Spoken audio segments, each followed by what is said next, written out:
Political science class में आप सबका स्वागत है। इस क्लास में हम पॉलिटिकल साइंस के एक महत्वपूर्ण टॉपिक को डिस्कस करेंगे। टॉपिक है एक दलीय प्रभुत्व का दौर, जिसे अंग्रेजी में era of one party dominance भी कहते हैं। यह टॉपिक पॉलिटिकल साइंस के सभी स्टूडेंट्स के लिए उपयोगी है, क्योंकि इस टॉपिक में हम पॉलिटिकल पार्टीज़, राजनीतिक दल क्या होता है, दलों की क्या विशेषता है, राजनीतिक दलों की क्या कारक हैं या तत्व हैं, और पूरे पॉलिटिकल सिस्टम, भारत के जो पॉलिटिकल सिस्टम में पॉलिटिकल पार्टी का जो रोल है और पॉलिटिकल पार्टी का जो इम्पोर्टेंस है, उस सब को इस चैप्टर के माध्यम से या इस टॉपिक के माध्यम से समझने में काफ़ी सहायता मिलती है। तो ये पॉलिटिकल साइंस के सभी स्टूडेंट्स के लिए, चाहे वो किसी भी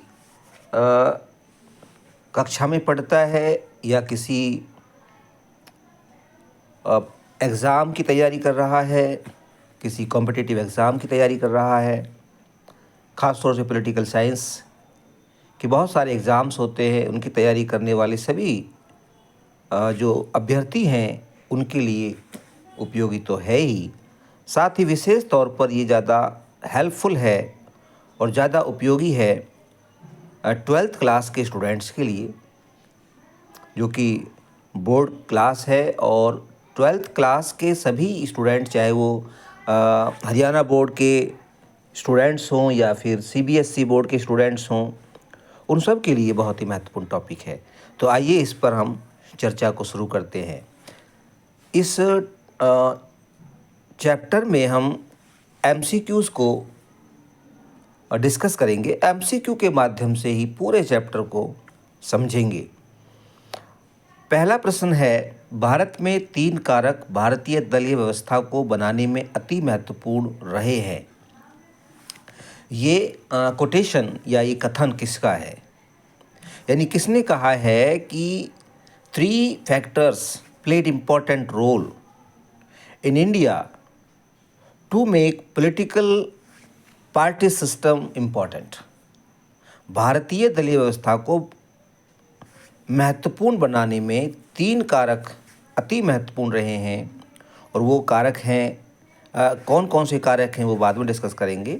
तो ये कथन किसका है, तो इसमें आपने जो 4 ऑप्शन दे रखे हैं, इनमें से पहला इसका जो ऑप्शन है प्रोफेसर रशीदुद्दीन खान, यही इसका उत्तर है।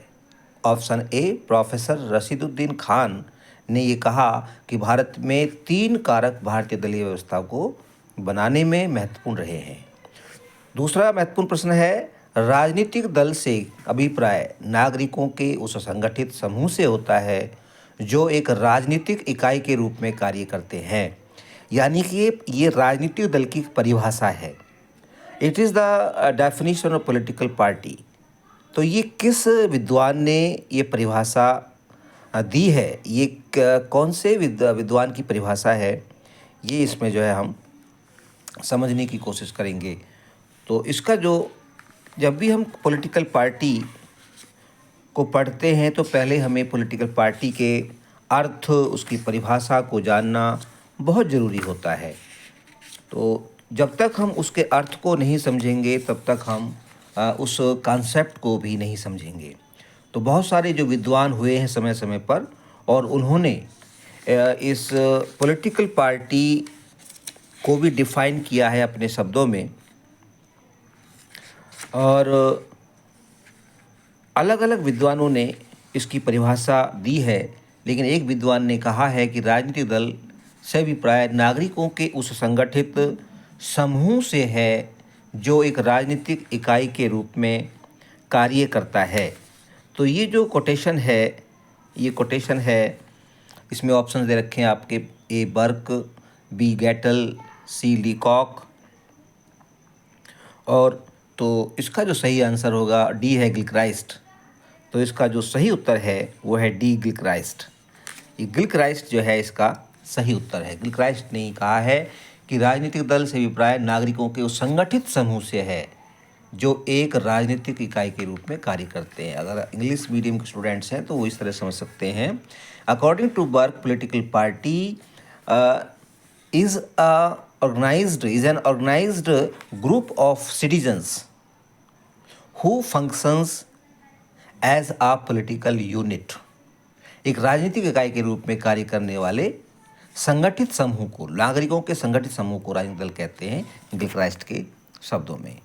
अगला है, तो इस तरह से हम समझ सकते हैं कि पॉलिटिकल पार्टी क्या है। Political party is nothing but it is an organized group of citizens. नागरिकों का एक संगठित समूह होता है और जिनका उद्देश्य संवैधानिक साधनों में विश्वास करते हुए सत्ता को प्राप्त करना है और सत्ता को प्राप्त करके अपने एजेंडा या अपने कार्यक्रम को लागू करना है। तो बहुत सारी पॉलिटिकल पार्टीज़ होती हैं, उनका अपना एक एजेंडा होता है। कोई फार्मर ओरिएंटेड पार्टी है तो कोई जो है आप समझ सकते हैं कि लेफ्टिस्ट हैं, तो कोई राइटिस्ट हैं और कोई सेंट्रिस्ट हैं। कोई थियोक्रेसी में विश्वास करते हैं धर्मतंत्र में, तो कोई जो है वो सेकुलरिज्म में विश्वास करते हैं। तो हर पार्टी का अपना अपना एक एजेंडा होता है। जब वो सत्ता में आते हैं तो वो अपने एजेंडा को लागू करते हैं according to the constitution. Next question है, निम्नलिखित में राजनीतिक दल का आवश्यक तत्व कौन सा है या कौन से हैं? तो इसमें 4 ऑप्शन दे रखे हैं। ए, संगठन, बी, राष्ट्रीय हित का उद्देश्य और सी, मौलिक सिद्धांतों पर समझौता। मौलिक सिद्धांतों पर समझौता करना या मौलिक सिद्धांतों में विश्वास, और डी है ऑप्शन इसका उपयुक्त तीनों। तो इसका जो उत्तर है वो है डी, उपयुक्त तीनों। यानी कि राजनीतिक दल का जो तत्व है वो संगठन भी है और वो राष्ट्रीय हित, हर दल का एक राष्ट्रीय हित को बढ़ावा देना उसका उद्देश्य होता है। कोई भी दल राष्ट्रीय हित के विपरीत नहीं जा सकता। अगर कोई भी दल राष्ट्रीय हित के विपरीत जाएगा तो वो दल फिर संवैधानिक दृष्टि से सस्टेन नहीं कर सकता है, उसको बैन कर दिया जाता है और उसे ख़त्म भी किया जा सकता है।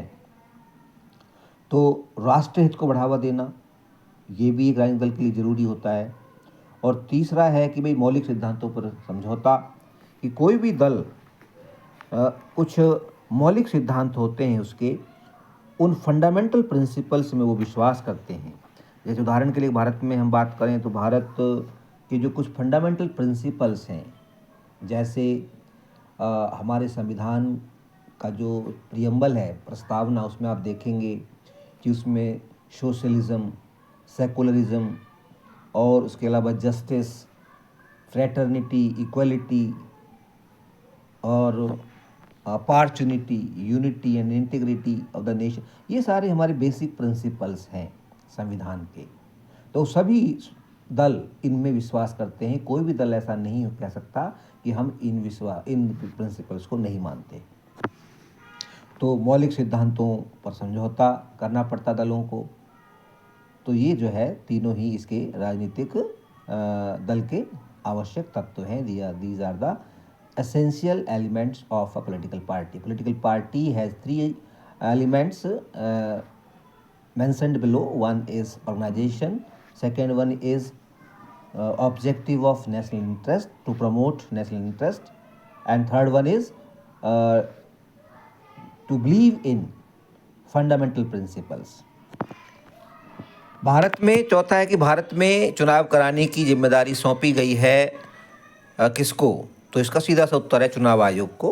हमारे संविधान में अनुच्छेद 324 में इलेक्शन कमीशन ऑफ इंडिया का प्रोविज़न है और वो election commission of India Bharat में चुनाव करवाता है और वो चुनाव राष्ट्रपति, उपराष्ट्रपति, लोकसभा, राज्यसभा और राज्य की विधानसभाओं और विधान परिषदों के चुनाव करवाता है। अगला क्वेश्चन है कि भारत में चुनाव आयोग की स्थापना कब की गई? उससे जुड़ा हुआ क्वेश्चन है।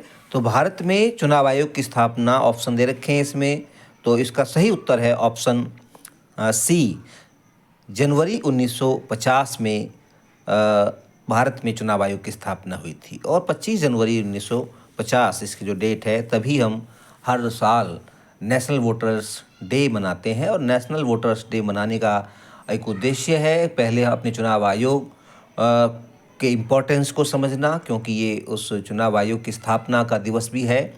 और सुकुमार सेन जो है वो पहले chief election commission of India बने थे। तो जनवरी 1950 में चुनाव आयोग की स्थापना हुई। भारत के प्रथम चुनाव आयुक्त मैंने अभी बताया आपको, option B Sukumar Sen. 7वां question है, भारत में वयस्क मताधिकार की आयु निश्चित की गई है। कितनी आयु निश्चित की गई है वयस्क मताधिकार की? तो वर्तमान में ये आयु 18 वर्ष है।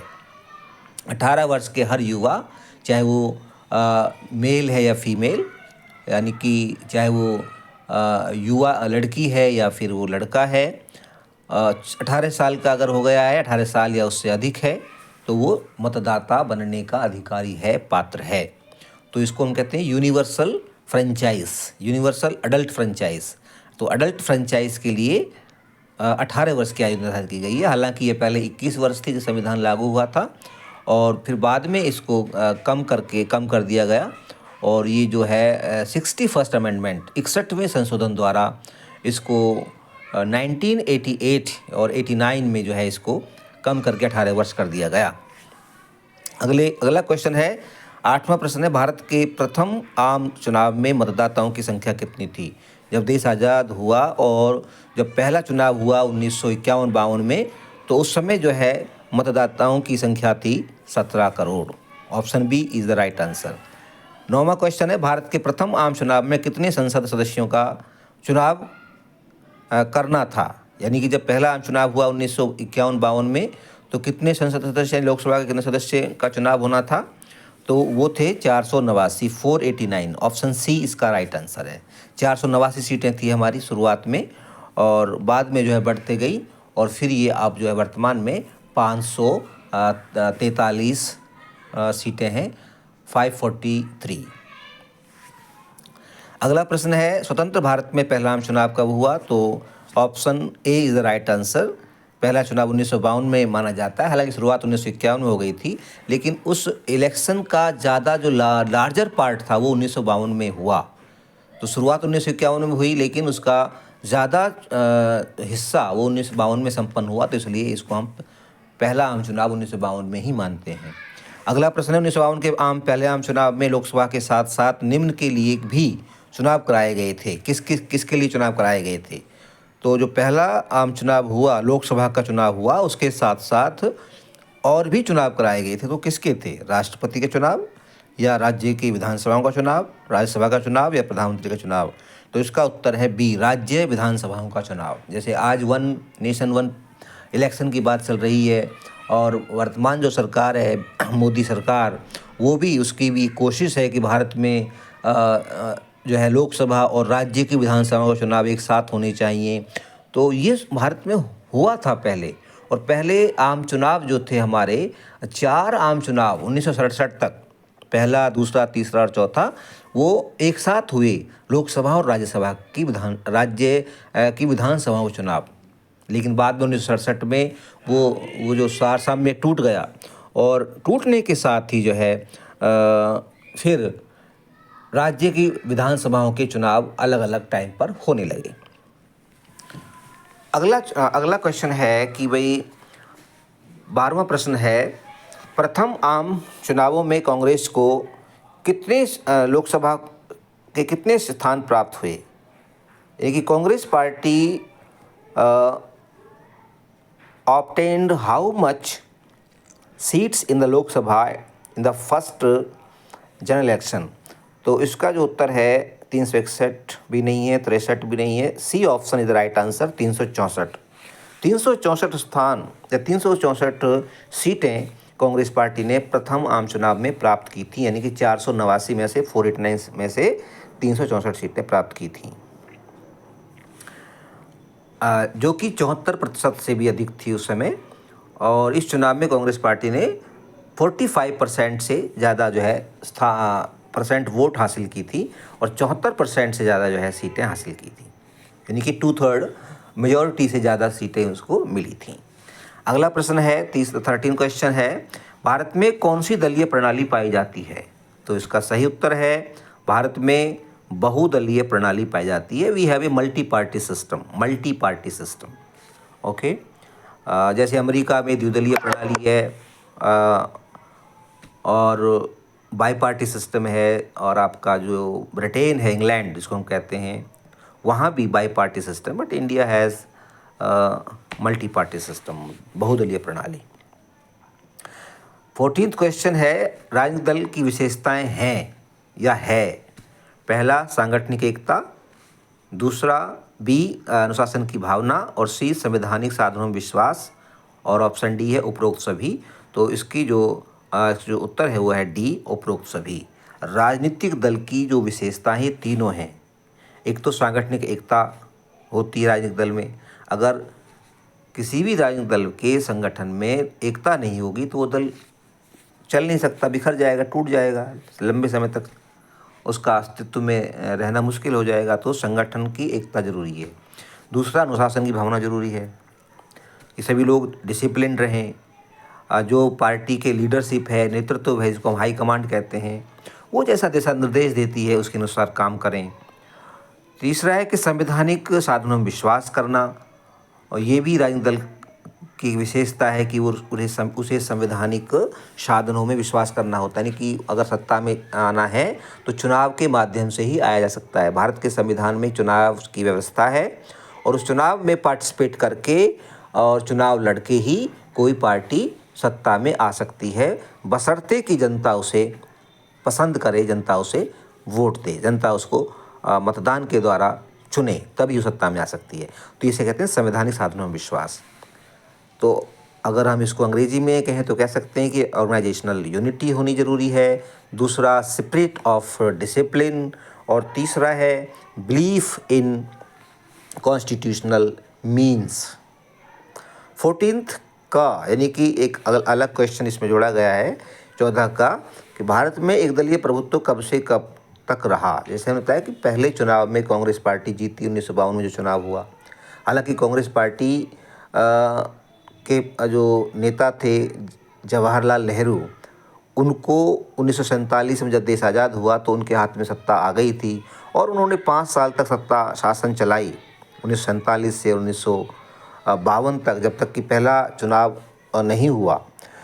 लेकिन उसमें ये था कि कांग्रेस पार्टी तो शासन में थी ही, लेकिन कुछ ऐसे नेताओं को भी मंत्रिमंडल में स्थान दिया गया था जो कि कांग्रेस पार्टी के सदस्य नहीं थे।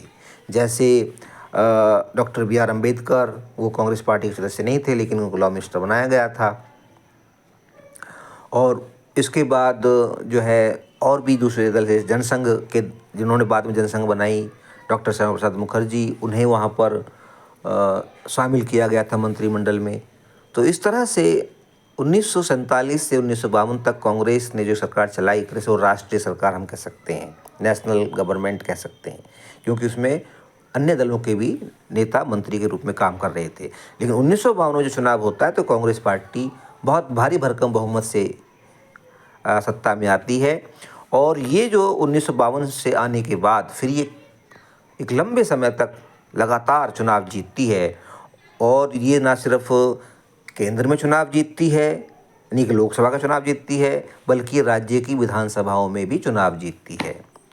तो ये पीरियड कौन सा माना जाता है? तो इसका जो ऑप्शन ए है वो राइट आंसर है। 1952 से 1967 तक भारत में एक दलीय प्रभुत्व रहा, और एक दलीय प्रभुत्व का मतलब है कांग्रेस का प्रभुत्व रहा, dominance of Congress. It was N era of dominance of Congress party और वन पार्टी सिस्टम। अगला है, भारत में कांग्रेस पार्टी के प्रभुत्व के कारण क्या हैं? भाई, भारत में कांग्रेस पार्टी ने लंबे समय तक क्यों प्रभुत्व बना के रखा, और दूसरे दल क्यों नहीं सामने आए, या और दलों को क्यों नहीं जो है लोगों ने पसंद किया? तो उसके कारण थे। पहला कारण क्या था? क्या कारण थे? यानी कि ए, राष्ट्रीय आंदोलन की विरासत, बी, छात्र संगठन, सी, समायोजन की प्रवृत्ति, और डी है उपरोक्त सभी। तो इसका जो राइट आंसर है वो डी है, उपरोक्त सभी। यानी कांग्रेस पार्टी का प्रभुत्व का जो कारण था नंबर 1, वो राष्ट्रीय आंदोलन की विरासत थी। पहले तो Congress was a legacy to the national freedom movement, राष्ट्रीय जो आंदोलन था, फ्रीडम मूवमेंट जो था, उससे ये निकली थी। उसी के दौरान ये पार्टी बनी और उसी ने उस नेशनल मूवमेंट को लीड किया था। तो लोगों में फिर ये लोकप्रिय हो गई थी, जनप्रिय पार्टी बन गई थी। महात्मा गांधी ने लंबे समय तक इसको लीड किया। इसके अलावा it was an umbrella organisation, यानी छाता संगठन का मतलब है कि एक ऐसा संगठन था कि जिसमें समाज के बहुत से समूह, लगभग सभी समूह इस संगठन में शामिल थे। समाज का हर वर्ग, चाहे वो मजदूर है, किसान है, ज़मींदार है, चाहे वो पढ़े लिखे लोग हैं या चाहे वो अशिक्षित या अनपढ़ लोग हैं, चाहे वो समाजवादी विचारधारा के लोग हैं, दक्षिणपंथी हैं, चाहे वो वामपंथ, यानी कि इसमें हर तरह के लोग शामिल थे। इसलिए it was called an umbrella organisation by Palmer. Palmer ने इसको अम्ब्रेला ऑर्गेनाइजेशन कहा था, इसकी छाता संगठन के तौर पे देखते हुए। तीसरा इसमें कहते हैं समायोजन की प्रवृत्ति थी ना, इसके अंदर एडजस्टमेंट करने की एक टेंडेंसी थी, यानी कि ये सभी जो अपोनेंट लोग थे उनको पार्टी के अंदर एडजस्ट कर लेती थी। पार्टी में इंटरनल डेमोक्रेसी थी और जो अपोनेंट होते थे पार्टी के अंदर उनको जो है एडजस्ट कर लिया जाता था, उन्हें सप्रेस नहीं किया जाता था। तो इस तरह से कांग्रेस पार्टी लंबे समय तक प्रभुत्व में रही। नेक्स्ट क्वेश्चन है 16वां क्वेश्चन, भारतीय राष्ट्रीय कांग्रेस की स्थापना कब और कहाँ हुई? तो इसका सीधा सा उत्तर बी है 1885 में बम्बई में। अगला 17वां क्वेश्चन है, भारतीय राष्ट्रीय कांग्रेस के संस्थापक कौन थे? तो इसका जो उत्तर है वो है संस्थापक C, option C is the right answer, A.O. Hume, जो कि एक अंग्रेजी अधिकारी थे। अंग्रेजी अधिकारी ने कांग्रेस पार्टी की स्थापना करी थी, जिसको हम इंडियन नेशनल कांग्रेस के नाम से जानते थे। और शुरू में ये पार्टी जो है एक प्रेशर ग्रुप के तौर पे इसने काम किया और प्रेशर ग्रुप के तौर पे काम करके अपनी मांगों को, कुछ मांगों को सरकार के सामने रखती थी याचना के तौर पे, और फिर जो है सरकार उन मांगों पर विचार करती थी और उनको कमोवेश में जो है उन्हें स्वीकार भी करती थी। बाद में ये पार्टी फिर ये पार्टी जो है एक डिस्कशन क्लब के तौर पे उभर के सामने आती है, एक आइडियोलॉजिकल फ्रंट बन जाता है, जहाँ पर वैचारिक जो है संवाद होता है। और फिर 1917 के बाद जब महात्मा गांधी इस पार्टी में आ जाते हैं बाद में, तो 17 में जब महात्मा गांधी ने चंपारण सत्याग्रह किया, उसके बाद फिर कांग्रेस पार्टी में वो शामिल हो गए। तो 17 के बाद ये पार्टी एक पॉपुलर मूवमेंट में तब्दील हो गई। It converted into popular movement after 1917, जन आंदोलन बन गई। कांग्रेस पार्टी के प्रथम अध्यक्ष कौन थे यह था, तो उसमें इसका जो पहला ऑप्शन जो डी है, W.C. बनर्जी, ये जो है W.C. Banerjee was the first president of India. Next question 19, Bharat में कम्युनिस्ट पार्टी की स्थापना कब हुई? तो कम्युनिस्ट पार्टी की स्थापना भारत में, option see the right answer, 1924।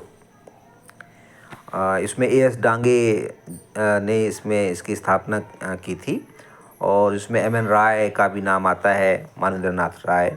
अगला क्वेश्चन है, भारतीय जनता पार्टी की स्थापना कब हुई? इसको डिस्कस करना बहुत ज़रूरी है, क्योंकि वर्तमान में देश में, भारत में भारतीय जनता पार्टी सत्ता में है 2014 से लगातार। तो Bharatiya Janata party is an important party at present and therefore we will have to discuss about this party also. तो भारतीय जनता पार्टी की अगर बात करें तो ये इसकी स्थापना होती है, C option is the right answer, 1980 में इसकी स्थापना हुई, 6 अप्रैल 1980। और अटल बिहारी वाजपेयी और लाल कृष्ण आडवाणी जो है इसके प्रमुख नेता थे, इसके संस्थापक नेता थे, फाउंडिंग फादर थे, जिन्होंने इसकी स्थापना की 1980 में। इसके बाद अब तक जो है भारत में कितने लोकसभा चुनाव संपन्न हो चुके हैं? तो अब तक जो है 17 लोकसभा चुनाव संपन्न हो गए। 2019 17वीं लोकसभा के लिए चुनाव हुए थे और अब 18वीं लोकसभा के लिए चुनाव होंगे।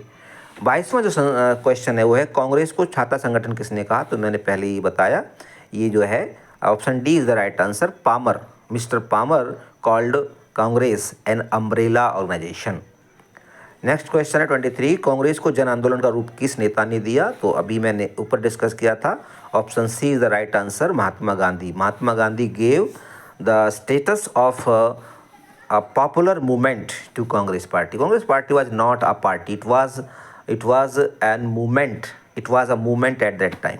During Mahatma Gandhi's period. 24 सन 1957 के आम चुनावों के बाद किस राज्य में पहली गैर कांग्रेसी सरकार बनी? तो इसका 1957 में जो चुनाव होते हैं, दूसरा आम चुनाव होता है 1957 में, 1952 का दूसरा हुआ। और चूँकि राज्यों की विधानसभाओं के भी चुनाव साथ साथ हो रहे थे, लेकिन केरल एक ऐसा स्टेट था पहला जहाँ पर कांग्रेस को हार का सामना करना पड़ा और कांग्रेस उस चुनाव में हार गई थी। कांग्रेस को 126 टोटल सीटें हुआ करती थी वहाँ, तो उसमें कांग्रेस हार गई और communist party of India CPI ने वहाँ पर 60 या 61 सीटें जो है जीती थी। और बाद में कुछ निर्दलीयों ने उसको समर्थन दे करके वहाँ पर पहली गैर कांग्रेसी सरकार भी बनी केरल के अंदर। EMS नमूद्रीपाद के नेतृत्व में। EMS नमूद्रीपाद जो है कम्युनिस्ट पार्टी के बड़े नेता थे केरल के, और वो उसमें जो है मुख्यमंत्री बने। केरल के पहले गैर कांग्रेसी मुख्यमंत्री केरल में बने, उनका नाम था नमूद्रीपाद, और ये 1957 में बने।